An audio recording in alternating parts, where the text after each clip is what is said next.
오늘 서울 하늘이 좀 흐린데요. 비가 한번 올래나? 비가 한번 왔으면 좋겠습니다. 지난 이틀 동안 참 더워가지고요. 네, 콜로라도님도 어서 오시고요. 부산 갈매기님, 부산에는 날씨가 어떠신가요? 서울은 지금 잔뜩 흐려 있어서 비가 내리더라도 이상할 게 없는 네, 하늘입니다. 김실장님 어서 오시고, 은희님 자주 뵙겠습니다.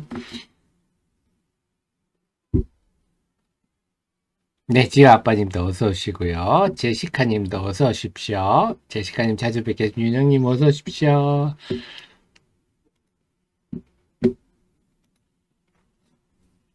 아, 부산은 지금 화창합니까? 그제도 제가 유튜브 봤는데요. 아, 부산이 너무 멋진 공간이 되어버린 것 같아요. 참, 이 부산 시장님하고 부산 시민들이 참 잘하신 것 같아요. 그래서 요즘은 지난번에도 말씀드렸지만 작년에 일본인들이 가고 싶은 관광지 4위가 부산이었습니다. 역사상 그렇게 랭크된 적이 없었는데 말이에요. 제가 보더라도 아, 부산 한번 가고 싶다. 이런 생각이 들더라고요. 네, 인천 여사님 자주 뵙겠습니다. 네, 마르셀리노님 어서 오시고요. 복래님, 네, 복래님 오랜만 아니신가요? DS님, 네, 자주 뵙겠습니다. 자, 그러면요. 6초 후에 시작하겠습니다. 네, 8시 34분입니다. 6월 20일 화요일 하태민 경제TV 시작하겠습니다. 여러분을 가장 사랑하는 방송, 여러분이 잘 되시기를 불철주야 노력하는 방송, 하태민 경제TV입니다. 어제 미국 시장은요, Q장이었습니다. 어제는 준틴스입니까? 네, 네, 아이고, 요거 해서 할게요. 네. 그래서 네, 6월이고요. 19th. 네, 6월 19일이라서 그래서 준틴스에서 노예 해방 기념일이라 그럽니다. 그래서 어제 미국 시장이 조용히고 유럽 시장은 어제 좀 빠졌습니다. 그 속에서 제가 여러분께 보내드린 내용이 있죠. 네, 여러분께 필요한 정보만 제가 하루에 이렇게 몇 건씩 올려드리는데요. 어제 요 1기방 저는 항상 하태민의 주식사랑방 1기방과 2기방만 운영하고 그 어떤 것도 하지 않습니다. 제 이름을 도용한 그 바퀴벌레 같은 사특한 업자들의 그 글들에 절대 현혹되지 마십시오. 저는 뭐 당연히 리딩 같은 것도 안 합니다. 1035분 있는 방에 들어오시면 되고요. 입장 번호는요 070809네요. 070809 들어오시면 이런 필요한 정보들만 하루에 몇 건씩 알려드립니다. 어제 시진핑 주석하고 블링컨 국무장관이 회동을 했다. 사실 굉장히 뭐라 할까 뭐 그냥 일반적인 얘기들입니다. 그냥 겉보기에는 뭐 양사가 뭐 좀 미국과 중국이 뭔가 좀 대화를 해가는 그런 모습이지만 그 생각이 바뀌 특히 시 주석이 지금 모든 2012년 시 주석이 들어오서 뜬금없 밑도 끝도 없는 중국몽, 네, 중화민족의 위대한 부흥 이러면서 주변국들을 괴롭히면서 이 모든 일이 생겼기 때문에 네, 이게 뭐 쉽게 풀릴 것 같지는 않습니다만 뭐 양국이 대화를 해서 했다 막 그런 얘기입니다. 뭐 새삼스러운 얘기는 없습니다. 어쨌거나 이게 좀 외견적으로는 긍정적으로 좀 비치게 되는 그래서 그런 내용이 어제 있었고요. 자, 그 속에서 제가 이제 이 얘기 여러분도 헷갈리시죠? 그래서 우리 정부도 마찬가지로 봅니다. 우리 정부가 6월 18일 미국 정부 관보에 보면 한국 정부가 질문을 했습니다. 미국 정부에다가 자, 첫째, 보조금 받기 위해서 핵심 광물을 조달하지 말아야 할 외국 기업을 좀 명확히 해달라. 명확히. 이런 질문을 했어요. 이거는 우리 뭐 LG 엔솔이나 다 LG화학도 마찬가지고 중국의 지금 뭐 화유 코발트라든지 이런 데하고 지금 다들 새만금에다가 합작 공장 짓겠다 막 발표를 했는데 지분에 대해서 고민 아닙니까? 지분. 그래서 기본적으로 화유 코발트 같은 중국 회사랑 합작법인을 만든 데선 만든 제품도 네, 안 되는 건지, 만약에 된다면 지분이 어떻게 되는 건지 지금 알 수가 없잖아요. 뭐 여러분도 그런 질문 많이 하신데 그건 지금 뭐 명확히 안 돼 있으니까 좀 명확히 해달라. 어떻게 되는 거냐? 네, 이 얘기를 했고요. 두 번째, 핵심 가물 수출국을 네, FTA 체결금을 추가해달라. 이건 아마 우리가 주로 많이 하는 인도네시아, 그 다음에 아르헨티나를 염두에 두고 한 것 같아요. 그래서 인도네시아, 아르헨티나도 좀 추가해달라. 이런 거고요. 그래서 광물과 배터리 부품이 컴포넌트 정의와 채굴과 가공의 차이, 그 다음에 요거죠. 가공 과정에서 부가가치 산정법. 요게 지금 또 아주 애매하죠. 50% 이상의 부가가치를 창출하라 하는데 구체적으로 애매하다. 그래서 이런 것들을 좀 명확하게 해달라. 이렇게 요청했다는데, 미국 정부도 대답할 수 있었으면 벌써 3월 31일 날 세부 지침할 때 얘기를 했겠죠. 미국 정부도 고민일 겁니다. 마음 같아서는 중국을 싹 빼고 싶은데, 그래서 지금 기본적으로는 인프라법 규정을 원용하고 있는데, 그 말은 중국, 러시아, 북한, 이란, 소위 네, 깡패 국가들은 기업까지 안 된다. 네, 이런 정부의 소유 통제 관할에 있는 기업은 안 된다. 고 돼 있기 때문에 기본적으로 중국 기업도 안 된다는 게 기본적인 원칙입니다. 근데 이제 과연 기업은 정말 전부지 이거 어떻게 되는 겁니까? 이런 게 좀 구체적으로 해달라. 이렇게 우리 정부가 미국에 요청을 했다. 그럽니다. 근데 뭐 미국 마음이야 중국을 아예 확 제껴버리고 싶은데 워낙 소재가 중국의 지금 의존도가 높아서 딱히 뭘 대책을 내놓기가 힘들 거예요. 그래서 우리도 빨리 소재 독립을 좀 이루어야 될 건데요. 자, 이런 얘기들이 있다. 그래서 자, 어제 보면 이런 얘기도 있어. 이런턴 트리뷴이라고요. 어제는 또 어떤 기사가 일부 온라인 뉴스에서 중국의 캡캠이면 세계 전해액 2위입니다. 2위 기업이에요. 중국 기업인데요. 1위가 중국의 텐치고요. 그래서 2위 기업이 미국 오하이오주에 공장을 짓기로 했다. 네. 2025년까지. 네.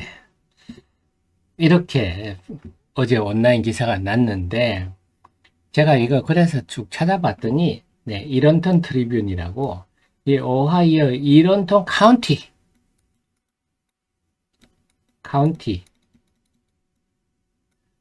예, 그 지역신문입니다. 그러니까 제가 이 비유로, 뭐, 울산 남구 일보 이 정도로 한번 비유를 예를 들어서 한번 해봤는데, 사실 울산 남구 수준도 아니죠. 뭐, 남구보다 더 작은 정도. 그래서 이 지역 언론을 가지고 저는 이런 기사를 어떻게 찾아서 이거 우리 인터넷 언론이 기사를 이걸 그대로 받아 썼는지도 놀라워요. 야, 이거 어떻게 찾았지 싶었는데 지난번에 고시원 때도 마찬가지입니다. 고시원 때도 사실 앞뒤 다 빼고 마치 그 미국 정부가 허용한 것처럼 미국 정부가 승인했다 이렇게 과장되게 이렇게 얘기했듯이 이것도 어제 마치 이거 그냥 이런 걸 원난을 모르고 보면 마치 정말 미국 정부가 캡캠이 공장 만들어 허용한 것처럼 그렇게 오인하도록 기사를 쓰거든요. 그래서 제가 볼 때 이런 것들 의심을 하지 않을 수가 없다.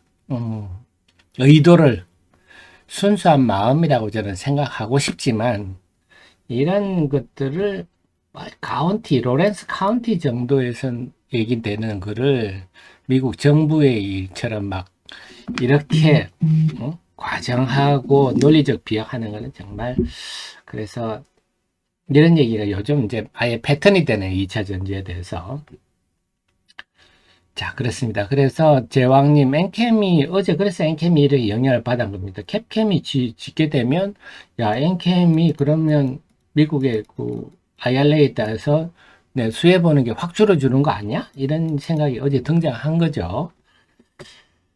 자, 그냥 이거는 지역신문에 불과하고 미국 정부는 네, 전혀 그런 게 없습니다. 그래서 어쨌거나 지금 이런 것들을 찾아서 것들이는요, SNS를 통해서 하기, 아니면 그냥 그 지명도 나지 않은 온라인 언론이라고 하기도 뭐 어제도 마찬가지. 우리나라 지금 너무 언론이 심지어는 YTN까지도 네, 수준 함량 미달의 기사를 기본적으로 언론이란 것은 사실을 팩트로 하고 그에 따른 전문가의 의견을 발로 뛰어서 조사를 해서 객관적으로 내는 게 언론인데요.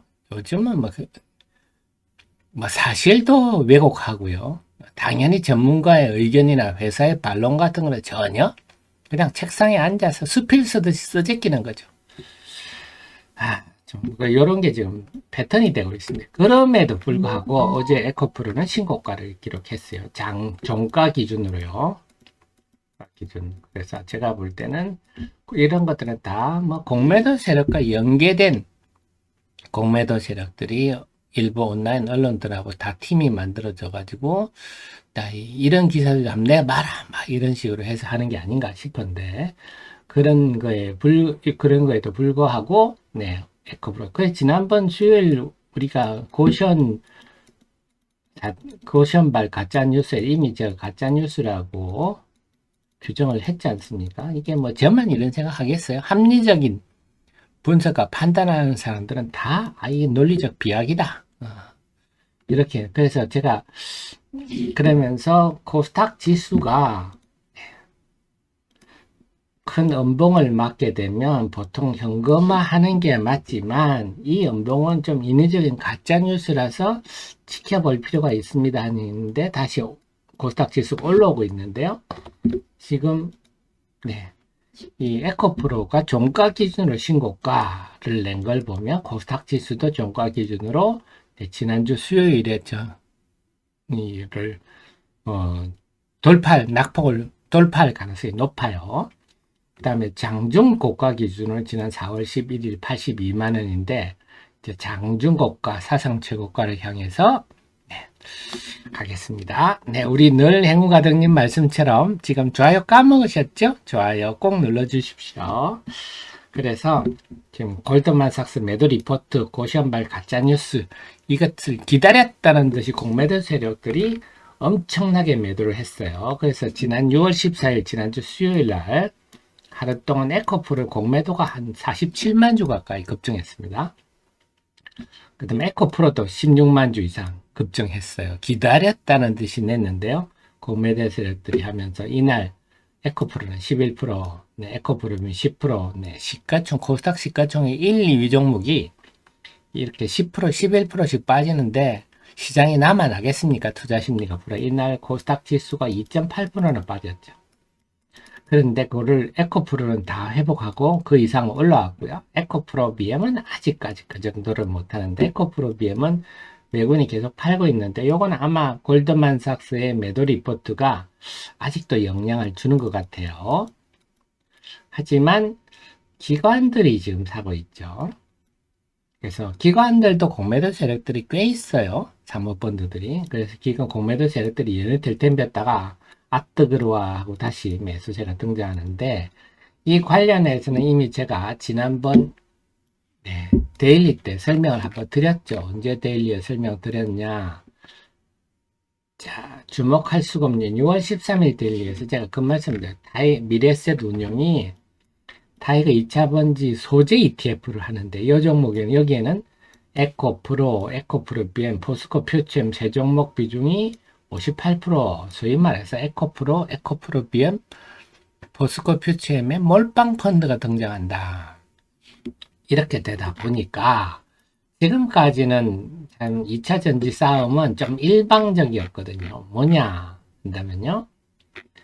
그동안 보면 외국인 기관이 팔고 외국인 기관이 팔고 개인 혼자 싸우는 좀 기울어진 추라 그럴까요? 그래서 일방적인 좀 싸움이었다면 지금은 외국인 기관이 팔더라도 미래에셋 같은 기관이 또 사는 기관이 등장해 가지고 비등비등합니다. 그러니까 쉽지 않죠. 지금은 공매도 세력들이 아주 힘든 상황이다. 그래서 특히 기관들이 에코프로비움도 외국인들은 팔지만 적은 이틀 동안 기관들이 사니까 네 주가가 올라간다. 그래서 공매도 세력들이 준동을 발버둥을 치고 있지만 네, 그들 마음대로 잘 안 된다. 지금 그래서 중요한 거는 참 공매도 세력들이 다시 벼랑 끝에 몰렸는데요. 숏 커버링, 숏 스퀴즈 될 상황인데요. 테슬라도 마찬가지 아니에요. 테슬라가 올해 지금 16조가 공매도 세력들이 코피가 터졌다 그럽니다.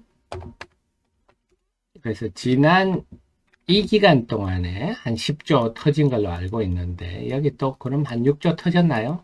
지금 공매도 세력들이 한 16조 테슬라의 공매도 쳤다가 코피가 터졌다. 지난번에 엔비디아에서도 한 2조 정도가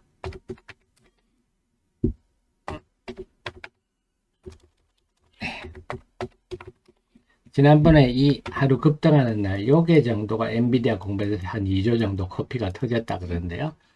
네, 공매도 세력들이 지금 굉장히 후달릴 겁니다. 왜냐면 일본 증시도 좋고 일본 증시는 또 예, 또 우리의 그 워렌 버핏 이분께서 일본 5대 상사 주식을 평균 8.5% 이상 샀다. 그래서 이런 한 분의 영향이 이렇게 큰 거죠.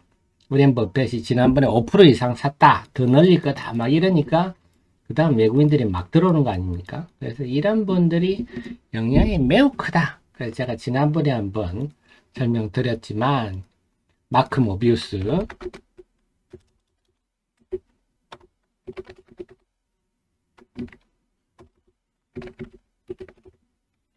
모비우스란 분이 굉장히 유명한 분이거든요. 템플턴 운용에 아시아에는 워렌 버핏급인 분인데 이분 돈을 중국 정부가 안 빼줘가지고 네, 이 모비우스가 인터뷰를 하고 막 화를 냈지 않습니까? 이런 것들은 중국 정부가 치명적으로 잘못한 거죠. 네, 그러니까 중국에서 지금 돈이 막 빠져나오고 있는 거거든요. 생각을 해보시오. 옆에 누가 거기 투자했는데 돈이 안 빼준다 이러면 야, 그거 일 나게 되네. 나도 피해보기 전에 빨리 뽑자. 그러니까 5월 중순부터 확실히 아시아 증시가 확실히 달라지는 거죠. 위안화는 지금 강세. 위안화 환율이 지금 올라가고 있죠. 위안화 가치는 떨어지고 있어요. 이런 흐름이 나타나는데 대신에 우리나라 원화 같은 경우는 오히려 5월 중순부터 쭉 환율이 떨어지죠.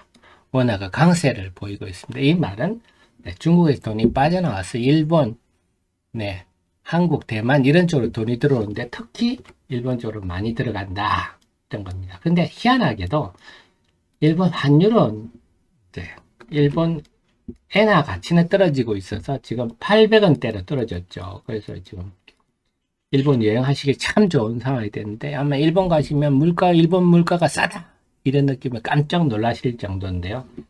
그래서 이런 현상은 좀 이례적이다. 근데 이럼에도 불구하고 일본 증시에 돈이 몰려들고 외국인이 들어온다 하는 것은 이런 관점은 좀 중장기적인 외국인 투자자가 일본으로 들어오고 있다. 이렇게 봐야 되겠습니다. 단기적으로는 한 차선이 날지언정 중기적으로 중장기적으로 보면 지금 일본의 자산을 싸게 살 수 있는 기회다. 이렇게 해석하는 것 같아요. 자, 그런 일이 지금 전개되고 있습니다. 자, 그래서 이제 공매도 세력들은 지금 벼랑 끝이다. 시장 전반이 다 좋기 때문에 그래서 지금 어떻게 움직이면 보일지 에코프로 같은 경우는 여기서 이제 또 돌파하고 가버리면 또 신고가거든요. 신고가란 거는 매물이 없다는 얘기잖아요. 그런 상황에 봉착. 여기서 이런 상황에서 숏 스퀴즈 나기 시작하면 자신들의 어쩔 수 없이 사야 하는 매물이 매수세가 네, 주가를 올리는 이런 상황이 되는 상황이라서 살떨리겠죠. 여러분이 공매도 세력이다 해도 아주 살떨리는 네, 그렇습니다. 아쉬운 점이 있다면 지금 연기금이 6월 7일부터 하루 평균 200억 이상 코스닥에 강한 순매수를 보인다. 이렇게 놀랍다 하면서 제가 분석을 해드렸는데 갑자기 또 6월 그런 분석이 해주니까 6월 16일부터는 연기금이 또 갑자기 관망을 하네요. 아하. 그 다음에 6월 16일 날 투신과 사모펀드가 강하게 순매수했는데 내용이 좀 알맹이는 부실하다 말씀드렸는데 이번 주에 어떡하냐 봤더니 또 그들도 관망이라서 아하 지금 코스닥 시장은 좀 그래서 제가 수급의 진공 상태다 이런 표현을 썼는데요.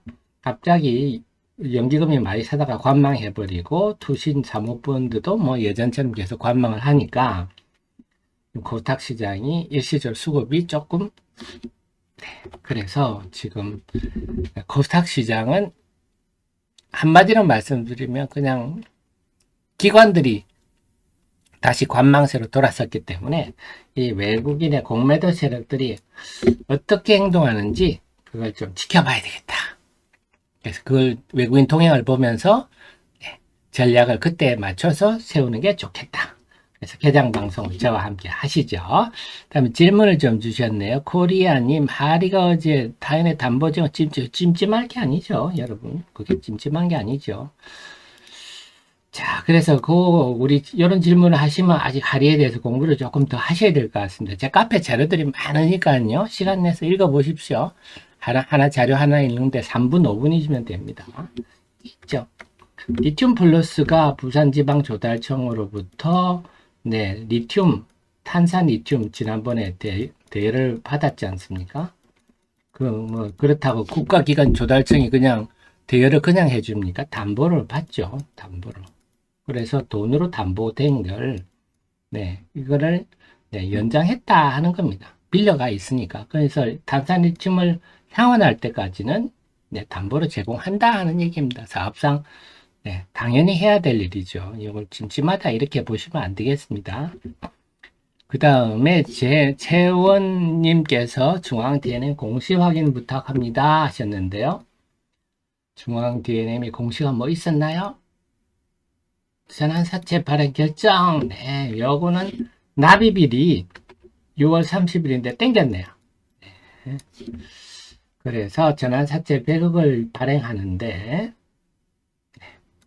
100억을 발행하는데 납입일을 땡겼으니까 회사 입장에서 좋은 거겠죠? 빨리 들어오니까요. 그래서 이것도 뭐 긍정적이다, 뭐 호재다, 뭐 이렇게까지는 할 건 없지만 네, 이런 자금 조달 계획이 보통 돈들이 늦어지면 늦어지지 빨라지는 경우가 드문데 빨라졌다, 긍정적이다 봐야 되겠습니다. 그래서 중앙 DNM 여러분 아시겠지만 이미 새만금에 네, EDL 이 관련한 제가 유튜브 영상을 만들었으니까요. 여러분 유튜브에서 하태민 경제TV 검색을 하셔가지고요. 네, 중앙 DNM 영상을 한번 보십시오. 한 10분 보시면 됩니다. 그 내용에 다 들어있습니다. 그래서 이델이란 이거는 리튬 염을 하는 회사죠. 이게 합작법인인데요. 합작법인인데 중앙 DNM하고 엔캠이 지금은 반식인데 지금은 50%대 50%입니다만 앞으로 중앙 DNM이 주도해서 간다 하니까 엔캠 지분율이 점점 줄어들겠죠. 그래서 이 JV와 관련해서 지금 시중의 얘기는 뭐 중국의 리튬염 회사도 같이 참여한다. 뭐 이런 후문인데 그건 지켜봐야 되겠어요. 자, 그렇습니다. 해결되셨죠? 네. 박광아님, 무상증자와 액면, 무상증자는 제가 악재란 말씀드렸잖아요. 네. 무상증자를 100%씩 하는 경영자들은 아주 무능하고 감각 없는 바보들이에요. 자본금을 그렇게 무식하게 늘리는 행위는요. 기업에 대한 기본적 지식이 부족하다 이렇게 보시면 되겠습니다. 네, 액면 분할은 영리한 경영진들이 하는 거죠. 뚜벅이님, 하리 기타 법인 물량 얼마나 더 나올까요? 그러게 말입니다. 근데 분명한 거는 그 기타 법인 물량이 회사의 본질과는 전혀 무관한 흐름이다. 네, 그들의 사정에 따라 매각을 하는 거다. 그건 지난번에 그것도 관련해서는 네, 제가 지난번에 이슈 분석 보면 여러분 다 이런 게 제가 다 해놨습니다. 여러분 이미 다 해놨는데 이런 부분을 한번 다 읽어보십시오. 여기 있죠? 지난번에 4월 5일도 그런 해프닝이 있었는데 네, 자스트도이 대표 대부 이게 5월 제가 그때도 말씀드렸잖아요. 5월 중하순에 계약이 만료되기 때문에 담보 제공이 여러분 아시겠지만 할이 이런 주식을 제1금융권에서 담보로 받아주질 않지 않겠습니까? 그때 상황을 감안한다면. 그래서 이런 제2제3금융권이면 금리가 엄청 높겠죠. 그때 제가 요 만기가 되면 아마 이 주식들은 팔아서 갚장기 저라도 갚겠어요. 이자가 10% 넘는다면 그걸 계속 갖고 갈 수가 없지 않겠습니까? 그래서 여기 근데 이제 담보 비율이 문제가 돼. 예를 들어 한 200%다. 그럼 이거 한 반만 팔아도 다 갚을 거고, 네, 그건 봐야 되겠습니다. 근데 어쨌거나 이런 것들이 본질적인 문제는 아니고, 그래서 제가 중요한 거는 지금 새만금의 착공을 서두르고 있어서 조만간 새만금의 착공 뉴스가 나오지 않겠느냐. 그게 큰 변곡점이 되리라. 이렇게 보고 있습니다. 네. 정리가 되셨죠? 이렇게 어떤 기업에 대해서 알면 전략이 쓰는 거고요. 모르면 항상 공포감만 들고 주가 떨어지면 무슨 악재 없냐 이런 질문만 하게 되는 거죠. 네, 10초 후에 개장 방송 시작하겠습니다.